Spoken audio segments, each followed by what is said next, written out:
बच्चों, आज से हम फिजिक्स प्रारंभ कर रहे हैं। आज मैं आपको सिलेबस बता रहा हूँ कि कौन सी यूनिट में कितने चैप्टर हैं। अभी इसका अंक विभाजन नहीं रहेगा क्योंकि अभी बोर्ड से नहीं आया है। मैं ये केवल आपको पढ़ के बताऊँगा कि कितने चैप्टर हैं और किस यूनिट में कितने चैप्टर हैं। आपको इस चीज़ को फेयर कॉपी के पहले वाले पेज पे लिखना है। मैं आपको फ़ोटो पहुँचा दूँगा इसका, आप उसको लिखना है, याद नहीं करना है। आप देखो इसको, अध्याय, यहाँ पर इकाई दे रखी है और ये अंक है। एक यूनिट के अंदर 3 अध्याय है। अगर आप एनसीईआरटी में देखोगे तो 2 ही अध्याय है, लेकिन अपन ने इसको 3 अध्याय में बांट दिया इसलिए कि हमें टेस्ट लेने में तकलीफ़ नहीं आए, आपको ज़्यादा बर्डन नहीं मिले। पहला है स्थिर विद्युत, दूसरा विद्युत विभव, तीसरा विद्युत धारिता पहली यूनिट में। दूसरी यूनिट विद्युत धारा, विभव मापी। यूनिट तीसरी धारा का चुंबकीय प्रभाव, चुंबकत्व। चौथी यूनिट विद्युत चुंबकीय प्रेरण, प्रत्यावर्ती धारा। ये चौथी यूनिट में। 5वीं यूनिट में एक ही अध्याय है, विद्युत चुंबकीय तरंगे। छठी यूनिट सबसे ज़्यादा बड़ी है, प्रकाश का परावर्तन और अपवर्तन। लेंस तथा प्रिज्म के द्वारा प्रकाश का अपवर्तन, प्रकाशिक यंत्र और तरंग प्रकाशिकी। ये 4 अध्याय है छठी यूनिट में। विकिरण तथा द्रव्य की द्वितीय प्रकृति 7वीं यूनिट है, अकेला अध्याय। परमाणु और नाभिक, ये दोनों मिलकर 8वीं यूनिट है। और लास्ट यूनिट है अर्धचालक युक्तियाँ, पार्ट 18। ठीक है, अभी अपन अध्याय 1 शुरू करेंगे, यूनिट 1 का अध्याय 1। बच्चों,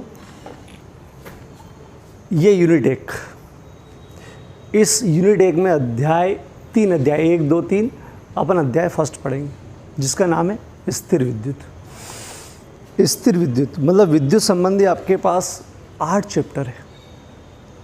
तो ये सबसे पहले बता दूँ आपको कि जब राजा महाराजा के समय तो बिल्कुल बिजली रहती नहीं थी, इलेक्ट्रिसिटी तो बनी ही नहीं थी। वहाँ पर उस समय कैसे विचार आया, तो एक थेल्स वैज्ञानिक ने एक प्रयोग करा था, वो अभी देर से बताऊंगा आपको। उसके पहले एक अपन जो कर सकते हैं वो बता रहा हूँ, उससे ही बेसिक आया था इसका, वो समझो क्या। जैसे धागा है और ये बलून है, अगर अभी मैं धागे के पास को बलून को धागे के पास लाता हूँ तो कुछ भी नहीं हो रहा है, लेकिन अगर मैं थोड़ा सा घीस लेता हूँ इसको, तो आप देखना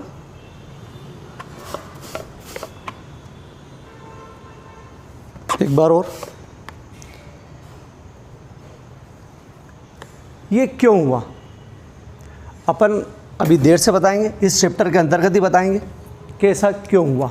ठीक, चलो देर से बताना पड़ जाएगा क्यों हुआ। ठीक है, हो जाता है, अपन ने भी करा होगा, लेकिन क्यों हुआ देर से। ठीक है, अब बहुत पहले 600 ईस्वी में, 600 ईस्वी मतलब राजा महाराजा के समय, उस समय एक एम्बर, अभी बोला जाए तो एबोनाइट, ये एम्बर क्या, तो जैसे पेड़ से गोंद निकलता ना, ऐसा पदार्थ निकलता था, वो सूख के प्लास्टिक जैसा हो जाता था। तो वो एम्बर को ऊनी कपड़े से घिसा। अब ऊनी कपड़ा, तो उस समय ऊनी कपड़े से नहीं घिसा, उस समय बिल्ली की खाल से घिसा। तो बिल्ली की खाल से घिसने पर उस टुकड़े में एक एनर्जी आई, मतलब एक शक्ति आ गई। कैसी शक्ति कि उसको जब सूखी सूखी पत्तियों के पास लाया गया तो पत्ती चिपकने लगी, जैसा भी मैंने बताया ना, ये चिपक रहा था, ऐसी चिपकने लगी। तो उस समय सोचा कि यार इसमें कहीं ना कहीं एक एनर्जी आ गई जिसके कारण ये चीज़ चिपक रही है। उस समय उस चीज़ को उनने नाम दे दिया, बोले यार ये विद्युत है, एक नई प्रकार की ऊर्जा, बोले विद्युत है। उसमें मालूम नहीं पड़ता क्यों हो रहा है, बस हाँ बोले ऐसा हुआ, ठीक है। वो एक प्रकार की एनर्जी थी। बाद में धीरे धीरे समय बढ़ता गया, फिर बाद में इसके बारे में सोच शुरू हो गई, क्योंकि ये एक बहुत बड़ी उपलब्धि थी। बिजली का आविष्कार अगर शुरुआत में कुछ हुआ है तो बस यहीं से मालूम पड़ा था कि यार कुछ हो सकता है, ठीक है। बहुत सालों बाद इस चीज़ों को आगे बढ़ाया गया। अब आगे बताते हैं क्या किया गया।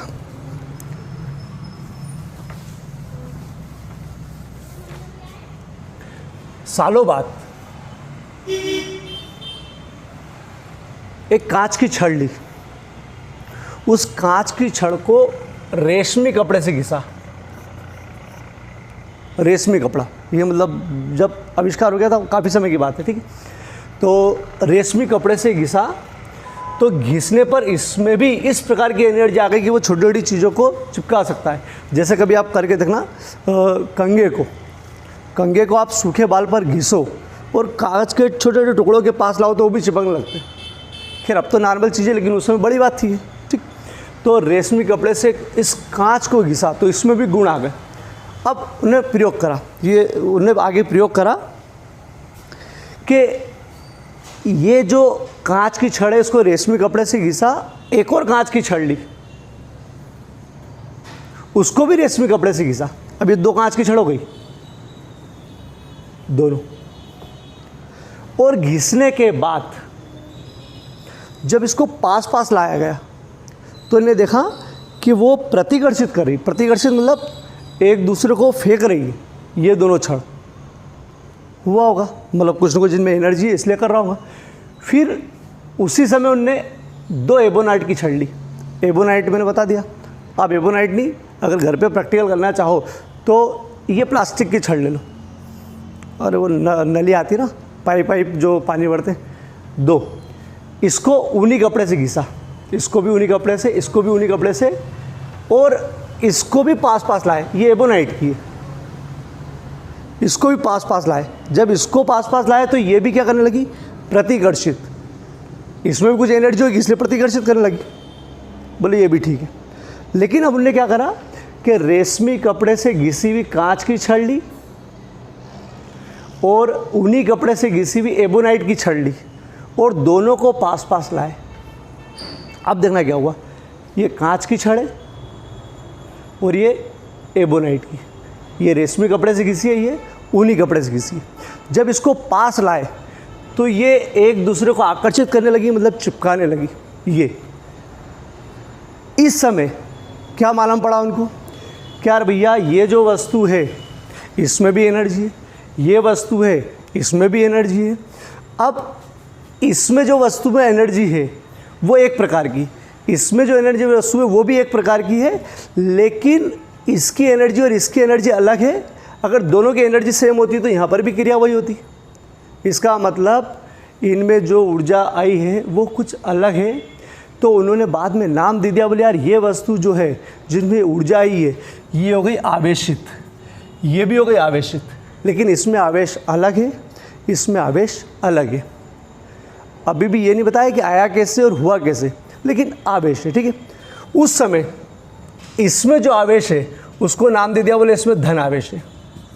उस समय भी वैज्ञानिक को ये नहीं मालूम पड़ा था कि आया कहाँ से है, बस ये मान दे कि यार इसको नाम दे दो, बोले धन आवेश है, ठीक है। इसमें जो आवेश आया उसमें उत्पन्न हुआ, उसको नाम दे दिया ऋण आवेश। मतलब कांच की छड़ को रेशमी कपड़े से घिसा तो बोले इसमें धन आवेश है, ऊनी कपड़े से घिसा एबोनाइट की छड़ को तो बोले इसमें ऋण आवेश है। यहाँ तक अपने को ये समझ में आ गया है कि यार भैया घिसने से कुछ न कुछ वस्तुओं में, सब वस्तुओं में नहीं बताऊँगा कौन कौन सी वस्तुओं में, कुछ ऊर्जा आ जाती है, कुछ एनर्जी आ जाती है जिससे वो छोटी वस्तु को चिपका सकता है या इस प्रकार की क्रिया होती है। वो वस्तु को बोलते हैं आवेशित वस्तु। आवेशित वस्तु, ठीक है। आवेश 2 प्रकार का हो गया, धन आवेश और ऋण आवेश। अभी उस समय तक नहीं मालूम पड़ा था कि आ कैसे रहा और कैसे बन रहा, ठीक है। चलो अब यहाँ से निष्कर्ष ये निकला है, एक बहुत IMP ऑब्जेक्टिव अभी जो बताया मैंने केवल समझने के लिए बताया। अब जो एग्ज़ाम में अभी तक जो बताया उसमें जो पूछते हैं वो ये पूछते हैं कि 2 सजातीय आवेश, सजाती मतलब दोनों धन, ये दोनों सजातीय आवेश के बीच बल लगता है, आकर्षण या प्रतिकर्षण, तो दो सजातीय आवेशों के बीच लगता है प्रतिकर्षण। प्रतिकर्षण मतलब एक दूसरे को फेंकते हैं, धन धन हो या ऋण ऋण हो, वो क्या करते हैं, एक दूसरे को फेंकते हैं, मतलब क्या होता है, प्रतिकर्षित। एक धन और एक ऋण, ये धन ये ऋण, ये दोनों क्या करते हैं, एक दूसरे को आकर्षित। तो बहुत IMP ऑब्जेक्टिव एग्जाम में आता है कि सजातीय आवेशों में सदैव प्रतिकर्षण होता है, सजातीय आवेशों में प्रतिकर्षण होता है, और विजातीय आवेशों में क्या होता है, आकर्षण। ये डॉट है। सजातीय धन धन या ऋण ऋण आवेशों में सदैव प्रतिकर्षण तथा विजातीय आवेश, एक धन एक ऋण या एक ऋण एक धन में सदैव आकर्षण होता है। मैं आपको नोट्स में दे भी दूंगा।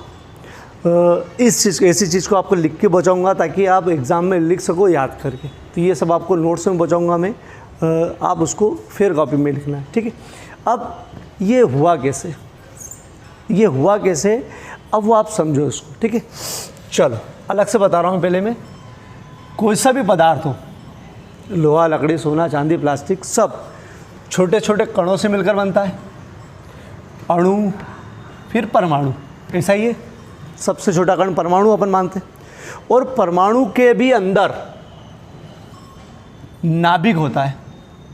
ये केमिस्ट्री में आप पढ़ोगे, फिजिक्स में भी वो एक नाभिक चैप्टर उसमें पढ़ोगे, नाभिक होता है, ठीक है।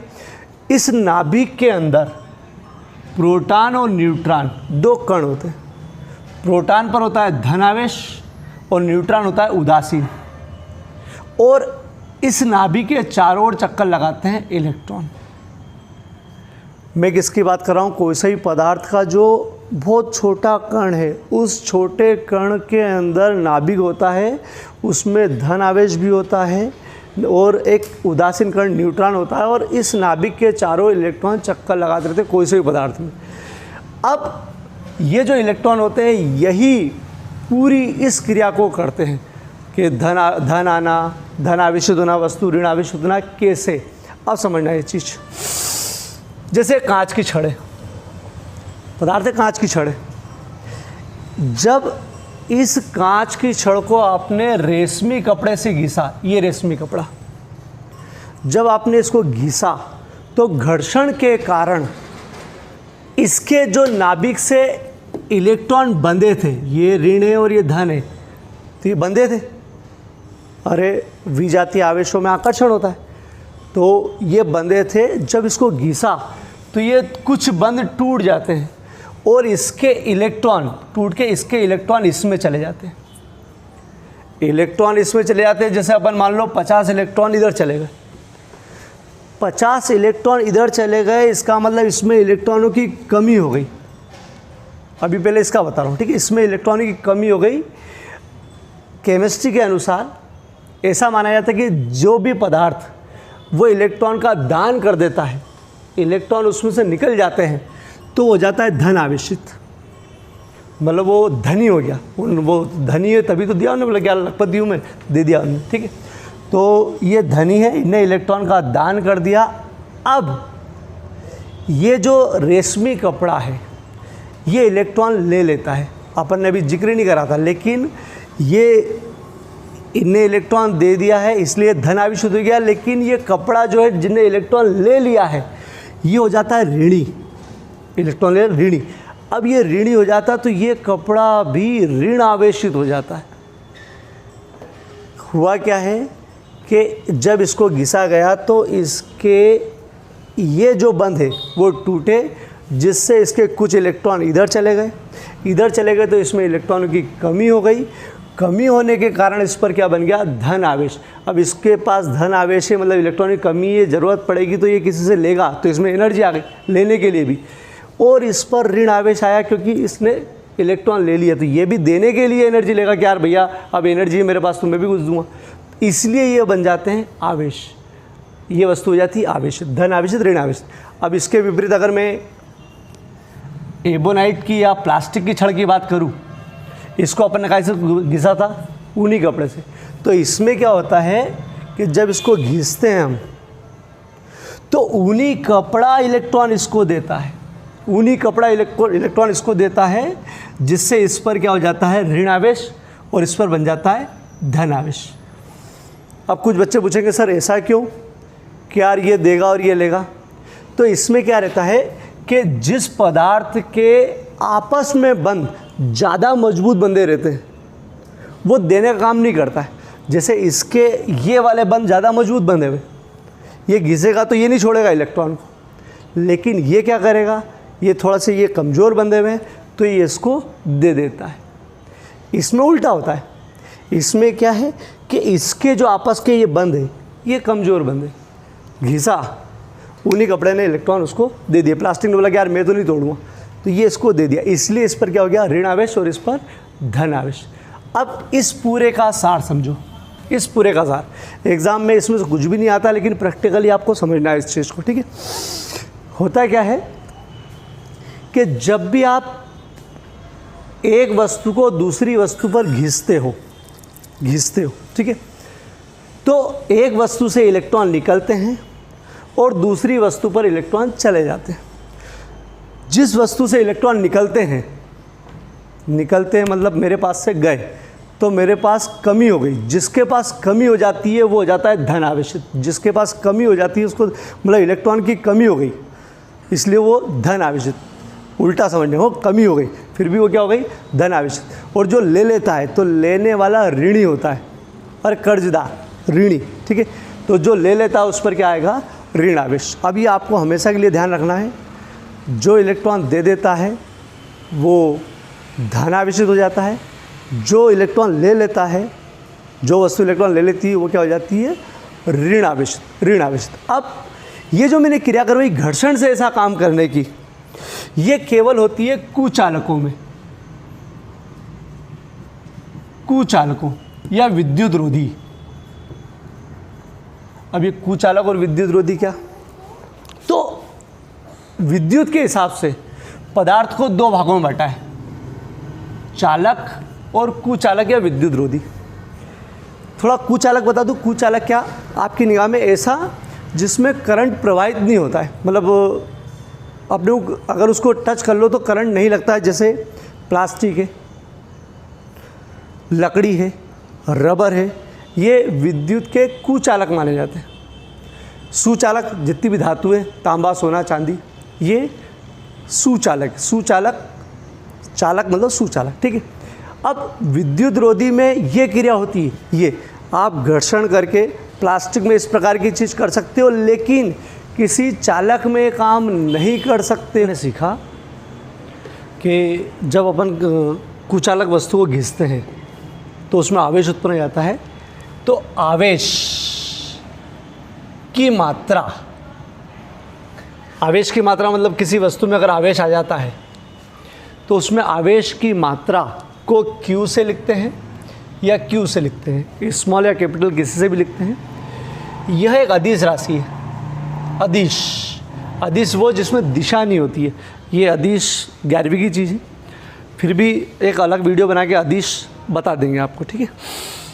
अदिश राशि, इसका एसआई मात्रक क्या, जैसे लंबाई का मात्रक मीटर, जैसे कपड़े खरीदने जाते तो अपन बोलते हैं ना 2 मीटर कपड़ा दे दो, तो लंबाई का मात्रक मीटर, ऐसे ही आवेश की मात्रा का मात्रक, एसआई मात्रक वो होता है कूलाम, एक वैज्ञानिक के नाम पर है कूलाम, CIMP।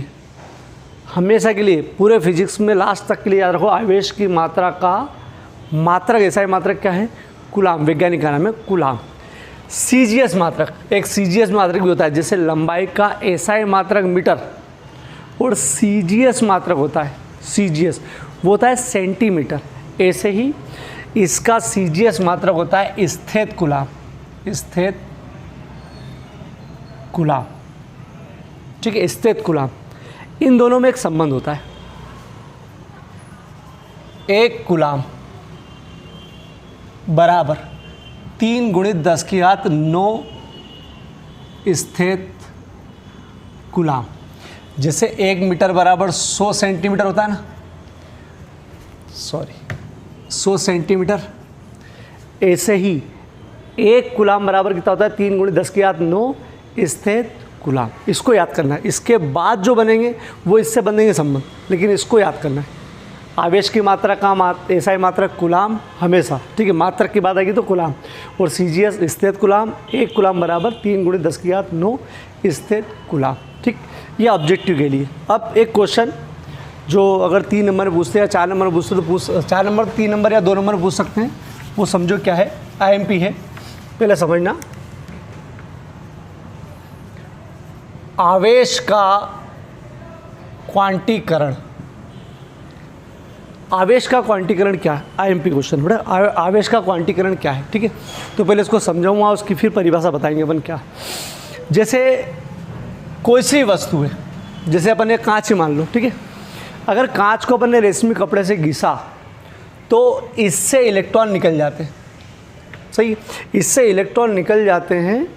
तो आवेश का क्वांटीकरण ये बोलता है कि कभी भी किसी पदार्थ से अगर इलेक्ट्रॉन निकलते हैं तो वो 1 निकलेगा, 2 निकलेगा, 3 निकलेगा, 10 निकलेंगे, 1000 निकलेगा, लेकिन कभी ऐसा नहीं निकलेगा कि 1.5 इलेक्ट्रॉन निकल गया, क्योंकि इलेक्ट्रॉन बहुत ज़रा सा, तो क्या वो आधा निकलेगा, आधा मतलब सिर चले गया और धड़ रह गया, ऐसा नहीं, या तो 1 या 2 या 3 या 4, कभी आधा नहीं निकलेगा, कभी पाव भर नहीं निकलेगा तो पूरा। और सबसे कम कितना निकल सकता है, 1, सबसे अधिक तो बहुत सारा निकल सकता है। तो वो यही बोलते हैं कि जब भी किस पर आवेश की मात्रा होगी तो वो आवेश की मात्रा ऐसे पूर्णांकों के रूप में होंगी। पूर्णांक बोलते हैं, गणित की भाषा में इनको पूर्णांक बोलते हैं। ये पूर्णांक नहीं है, आधा, 1.5, ये पूर्णांक नहीं है, ठीक है, ये इनको बोलते हैं पूर्णांक संख्या है, पूर्णांक संख्या, ठीक है। तो वो ये बोलता है कि जब भी किसी वस्तु से अगर इलेक्ट्रॉन निकलेंगे तो वो 1, 2, 3 निकलेंगे, न कि आधा, 1.5, ऐसा नहीं निकलेगा, ठीक है।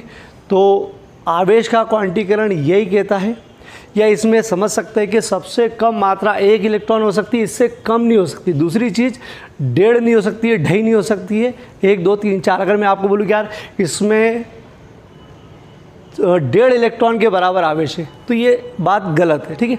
तो आवेश का क्वांटीकरण क्या बताया है कि इसमें आवेश की मात्रा इलेक्ट्रॉन पर जो आवेश होते हैं उनका पूर्ण गुणज होगा। पूर्ण गुणज मतलब ये इलेक्ट्रॉन पर आवेश ई मानते हैं, और पूर्ण गुणज, गुणे में पूर्ण गुणज, पूर्ण मतलब पूर्णांक संख्या 1, 2, 3, 4, ठीक है। ये होता है आवेश का क्वांटीकरण। इस आवेश का क्वांटीकरण का सूत्र है कि किसी पर आवेश की मात्रा निकालने का एक सूत्र ये भी है, Q बराबर ±NE। प्लस आवेश भी होते हैं, ऋण आवेश भी होते हैं, ±NE, जहाँ पर N 0 नहीं, 1, 2, 3 पूर्णांक संख्या, E इलेक्ट्रॉन पर आवेश, इलेक्ट्रॉन पर आवेश मतलब 1 इलेक्ट्रॉन पर कितना आवेश होता है। अब ये इतना माइंड में रखो कि 1 इलेक्ट्रॉन अपने टच हो जाए तो कितना करंट लगेगा, ये अपन बाद में देखेंगे कितने इलेक्ट्रॉन लगने पर टच होगा या बाद में, ठीक है। 1 इलेक्ट्रॉन पर आवेश बहुत कम 1.6 × 10⁻⁻19 -19 कूलाम। -19 का मतलब ये होता है कि 19 जीरो तो लगी है लेकिन वो 1 में है। माइनस का मतलब ये है, मतलब बहुत कम, बहुत कम। अगर ये पॉजिटिव होती तो बहुत ज़्यादा, लेकिन माइनस में मतलब बहुत कम आवेश होता है 1 इलेक्ट्रॉन। मैं उस इलेक्ट्रॉन की बात कर रहा हूँ जो अपन आँखों से नहीं देख पाते, अपन प्रैक्टिकली नहीं देख पाते, उस इलेक्ट्रॉन की बात कर रहा हूँ। उस पर इतना आवेश होता है कितना, 1.6 × 10⁻⁻19 कूलाम। अगर इस पर आवेश बोले तो कभी कभी हम माइनस लगाते हैं, बोले क्योंकि इलेक्ट्रॉन पर ऋण आवेश होता है। लेकिन अगर किसी पर आवेश की मात्रा बात करते हैं तो आवेश की मात्रा 1.6 × 10⁻⁻19 कूलाम। ये आवेश का क्वांटीकरण है।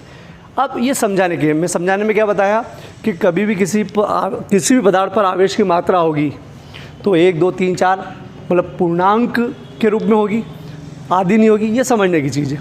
अब परिभाषा, इसकी परिभाषा क्या, बोले ये एक कोई वस्तु है, ठीक है।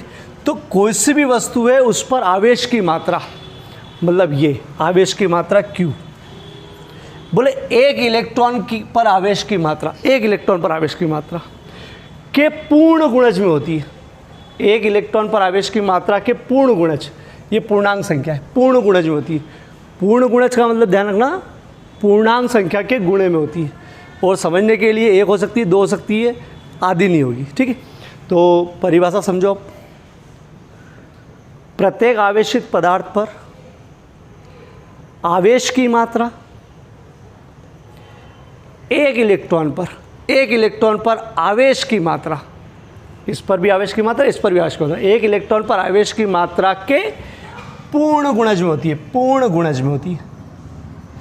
ठीक, एक इलेक्ट्रॉन पर ये आवेश होता है, पूर्ण गुणज में होती है। फिर से, प्रत्येक आवेशित पदार्थ पर आवेश की मात्रा एक इलेक्ट्रॉन पर आवेश की मात्रा, ये आवेश की मात्रा, ये आवेश की मात्रा के पूर्ण गुणज में होती है। आप चाहो तो बिल्कुल शांति से एक बार दो बार बोल के देख सकते हो, तो याद भी हो जाती है। ठीक है, कैसे? प्रत्येक आवेशित पदार्थ पर आवेश की मात्रा एक इलेक्ट्रॉन पर आवेश की मात्रा के पूर्ण गुणज में होती है, पूर्ण गुणज में होती है। इसको बोलते हैं आवेश का क्वांटीकरण, आवेश का क्वांटीकरण। अब आगे बढ़ते हैं। ठीक है, सूत्र यह हो गया इसका, Q बराबर प्लस माइनस NE। E पर इलेक्ट्रॉन पर आवेश, ये ऑब्जेक्टिव बनाना होगा तो ये ऑब्जेक्टिव बना सकते हैं कि इलेक्ट्रॉन पर आवेश की मात्रा 1.6 × 10⁻⁻19 कूलाम। और बहुत बार ऑब्जेक्टिव बनता है ये वाला, कि वो कभी कभी जोड़ियों में देते इधर आवेश का क्वांटीकरण और इधर ये लिखा हुआ आता है। तो अगर आपने पढ़ा हो तो मालूम पड़े कि हाँ आवेश का क्वांटीकरण इससे संबंधित है। ठीक, तो ये ऑब्जेक्टिव में पूछ लेते, सवालों में काम आएगा, अपन सवाल करेंगे उसमें काम आएगा। ठीक है, चलो अब आप सोच के बताओ कि कोई सा भी आवेशित वस्तु, अगर कोई वस्तु आवेशित नहीं है तो उस पर तो आवेश 0 हो गया, आवेशित नहीं है तो। ठीक है, लेकिन कोई सी भी आवेशित वस्तु, उसमें सबसे कम आवेश की मात्रा कितनी हो सकती है? सबसे कम, तो सबसे कम आवेश की मात्रा हो सकती है एक इलेक्ट्रॉन के बराबर, मतलब एक इलेक्ट्रॉन पर आवेश के बराबर। शुरुआत यहीं से ही। ठीक है, तो एक इलेक्ट्रॉन पर आवेश के बराबर हो सकती है सबसे कम। इसको नाम दिया उनने मूल आवेश या न्यूनतम आवेश। क्या नाम दिया इसको? मूल आवेश या न्यूनतम आवेश। आवेश की सबसे छोटी इकाई, सबसे छोटी मात्रा को मूल आवेश दिया या न्यूनतम आवेश बोलते हैं। और इसका एक नया नाम दिया उन्होंने इलेक्ट्रॉनिक आवेश, इलेक्ट्रॉनिक आवेश। ये भी पूछा है, आपसे पूछा जाए सबसे न्यूनतम आवेश को कहते हैं इलेक्ट्रॉनिक आवेश। सबसे न्यूनतम आवेश को क्या कहते हैं? इलेक्ट्रॉनिक आवेश। या ये बोले कि इलेक्ट्रॉनिक आवेश का मान कितना होता है? इलेक्ट्रॉनिक आवेश का मान कितना होता है? तो वो है 1.6 × 10⁻⁻19 कूलाम। ये बहुत MP है, ये आपको मैं नोट्स में दूंगा, उसमें आपको सब ऑब्जेक्टिव भी लिखे हुए। मैं बहुत MP क्वेश्चनों को 3 स्टार लगवाता हूँ और जो ऑब्जेक्टिव पैटर्न है उस पर ऐसा डॉट बना देता हूँ, तो आपको आइडिया लगता रहेगा। ठीक है, आपको आइडिया लगता